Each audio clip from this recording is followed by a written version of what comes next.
పేర్రాజు మహిమ. బేతాళ కథ.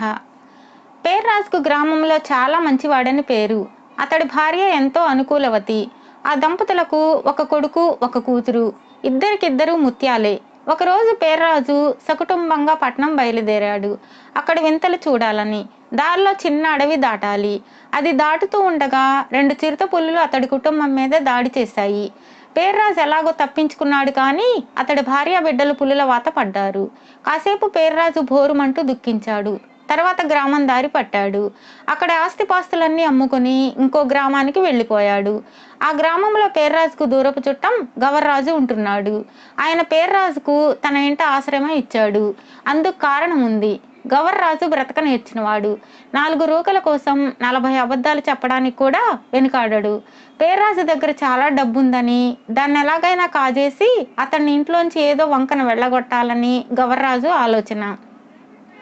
అయితే చాలా తొందరగా పేర్రాజు తన మంచితనంతో గ్రామస్తులను ఆకట్టుకున్నాడు. అవసరంలో ఉన్న వారికి అడగకుండా సాయపడుతూ ఎంతో మంచివాడు అనిపించుకున్నాడు. ఇలా ఉండగా ఒక రోజున భీముడనే వాడింటిలో దొంగతనం జరిగింది. ఏడాది పాటు పడ్డ కష్టాన్ని రూపాయలుగా మార్చుకుని దాచుకుంటే దొంగ అదంతా ఎత్తుకుపోయాడు.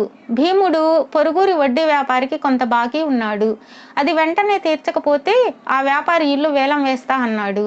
భీముడు లబోదిబోమంటూ పేర్రాజు వద్దకు వచ్చి జరిగింది చెప్పుకున్నాడు.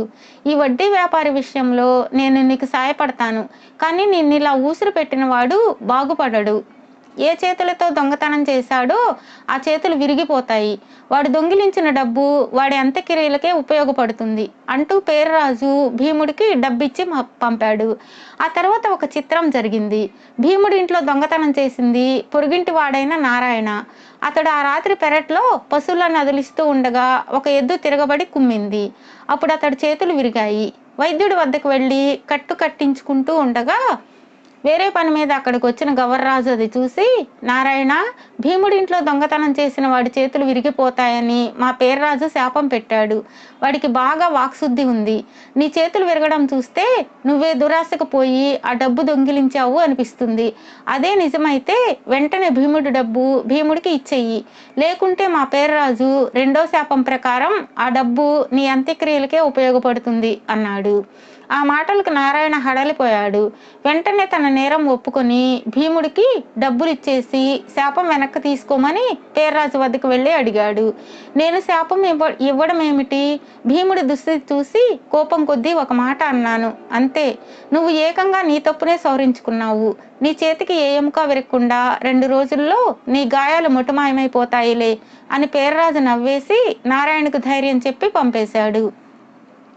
చిత్రంగా 2 రోజుల్లో నారాయణ చేతి గాయాలు మాయమైపోయాయి. గవర్రాజు ఇది అవకాశంగా తీసుకుని పేర్రాజుకు గొప్ప వాక్శుద్ధి ఉందని, అది పేర్రాజుకే తెలియదని గ్రామంలో ప్రచారం ప్రారంభించాడు. గవర్రాజు ఈ విషయం పేర్రాజుకు తెలియనివ్వలేదు. పేర్రాజు చేత మంచి మాట అనిపించడానికి, చెడ్డ మాట అనిపించకుండా ఉండడానికి ధర పెట్టి గ్రామస్తుల దగ్గర బాగా డబ్బు గుంజసాగాడు. గ్రామం అంతా పేర్రాజు మాట కోసం ఎగబడుతుంటే కొన్నాళ్లకు అసలు విషయం అతడికి తెలిసిపోయింది. తన పేరు మీదుగా గవర్రాజు చేస్తున్న మోసానికి తీవ్రమైన అసంతృప్తి పుట్టగా ఒకనాటి రాత్రి ఎవరికీ తెలియకుండా ఇల్లు విడిచిపెట్టాడు. గమ్యం తెలియని ప్రయాణం చేస్తున్న పేర్రాజుకు ఆకలి దప్పులు తెలిసేసరికి ఎక్కడా చెట్టు పుట్ట మనిషి కనబడలేదు. ఇప్పుడు ఎవరైనా కనిపించి నన్ను తన ఇంటికి చేర్చి విందు భోజనం పెడితే బాగుండును కదా అనుకున్నాడు అతను. ఆ సమయంలో అటుకేసి ఒక గుర్ర బండి వచ్చింది. ఆ బండిలో ఉన్న ధనవంతుడు పేర్రాజును తన బండిలో ఎక్కించుకొని ఇంటికి తీసుకువెళ్ళి చక్కని విందు భోజనం పెట్టాడు. అప్పుడు పేర్రాజు ఇది కలో నిజమో తెలియడం లేదు అంటూ ధనవంతుడికి తన కథ చెప్పాడు. ధనవంతుడు కూడా ఆశ్చర్యపడి, మీకు నిజంగా మహిమలున్నట్లే తోస్తున్నది.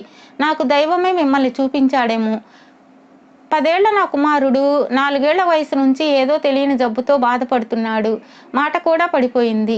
మీ మనోసంకల్పంతో వాడి జబ్బు నయం చేయండి అని కోరాడు. అప్పటికి పేర్రాజుకు తన శక్తులపై నమ్మకం కుదురుతున్నది. అతడు ఆ ధనవంతుడి కొడుకును చేతులతో నిమిరి, పక్షం తిరగకుండా నువ్వు అందరి పిల్లల్లాగా మామూలుగా లేచి తిరగాలి అన్నాడు. ఇది జరిగిన 4 రోజులకు పట్నం నుంచి వైద్యుడు ఒకడు వచ్చి ధనికుడితో, మీ అబ్బాయి జబ్బు గురించి విని వచ్చాను. దీన్ని కుదిర్చే మందు నాకు తెలుసు. 10 రోజుల్లో మీ వాణ్ణి మామూలు మనిషిని చేస్తాను అన్నాడు.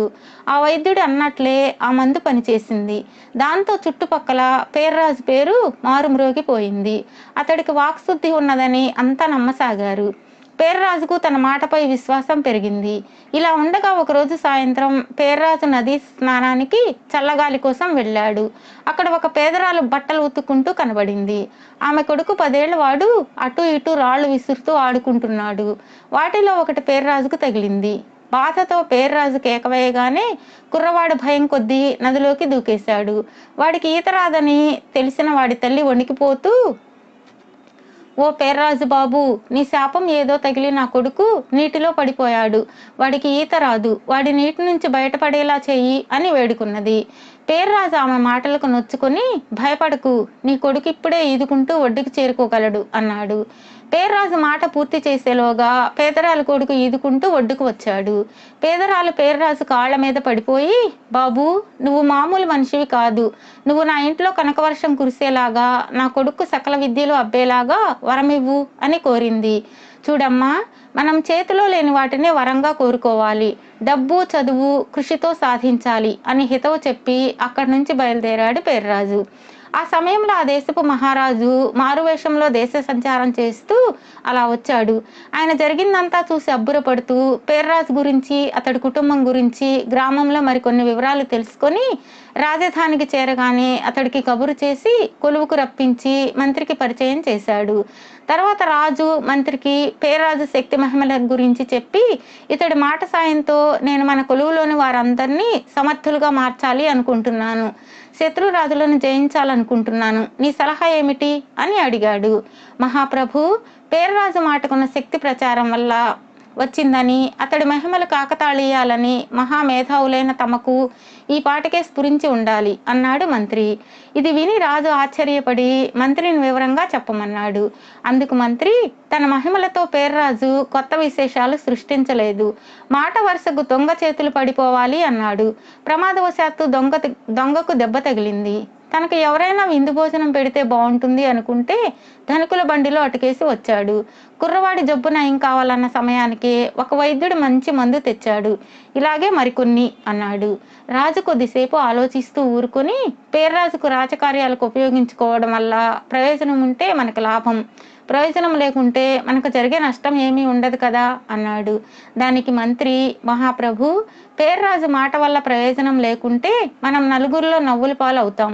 ఎందుకంటే మూఢనమ్మకం అవివేకుల లక్షణం. తమ గ్రామంలో అతని గురించిన పూర్వాపరాలన్నీ సేకరించారు కదా. ఒకవేళ పేర్రాజు తన మాటకు గొప్ప మహిమ ఉన్నదనుకుంటే అతన్ని మించిన అజ్ఞాని మరొకడు ఉండడు. అతడి కుటుంబానికి జరిగిన విపత్తు తమకు తెలియంది కాదు అన్నాడు. మంత్రి జవాబు వింటూనే రాజు చాలా ఆశ్చర్యం చెంది, అవును, సరైన సమయాన్ని జ్ఞాపకం చేశావు అంటూ మంత్రిని మెచ్చుకొని రాజోద్యోగులను పిలిపించి అప్పటికప్పుడు పేర్రాజును ఘనంగా సన్మానించి అతడి గ్రామానికి సాగనంపాడు. బేతాళుడు ఈ కథ చెప్పి, రాజా, పేర్రాజుకు మహిమలున్నాయో లేవో కానీ అతడన్న మాటలు నిజమయ్యాయి అనడానికి చాలా నిదర్శనాలు ఉన్నాయి. అవన్నీ కేవలం కాకతాళీయమే అనగలమా? మంచితనానికి మారుపేరుగా ఉంటున్న పేర్రాజును మంత్రి అజ్ఞాని అని ఎలా అనగలిగాడు? ఈ సందేహాలకు సమాధానం తెలిసి కూడా చెప్పకపోయావో నీ తల పగిలిపోతుంది అన్నాడు. దానికి విక్రమార్కుడు, ఎంత మంచివాడికైనా తనకు మాలిన ధర్మం ఉండదు. పేర్రాజుకు భార్య బిడ్డలంటే ప్రాణం. అలాంటి వారు చిరుతపులుల వాతపడి ప్రాణాలు కోల్పోతూ ఉంటే అతడేమీ చేయలేకపోయాడు. అంటే అతడిలో ఎలాంటి మహిమలు లేవనే కదా అర్థం. ఈ వాస్తవాన్ని మంత్రి తార్కికంగా, హేతుబద్ధంగా సరైన సమయంలో ఎత్తి చూపగానే రాజు తన పొరపాటు గ్రహించి పేర్రాజుకు తన ఆస్థానంలో పదవి ఇవ్వకుండా ఘనంగా సన్మానించి పంపేశాడు అన్నాడు. రాజుకు ఈ విధంగా మౌనభంగం కలగగానే బేతాళుడి శవంతో సహా మాయమై తిరిగి చెట్టెక్కాడు.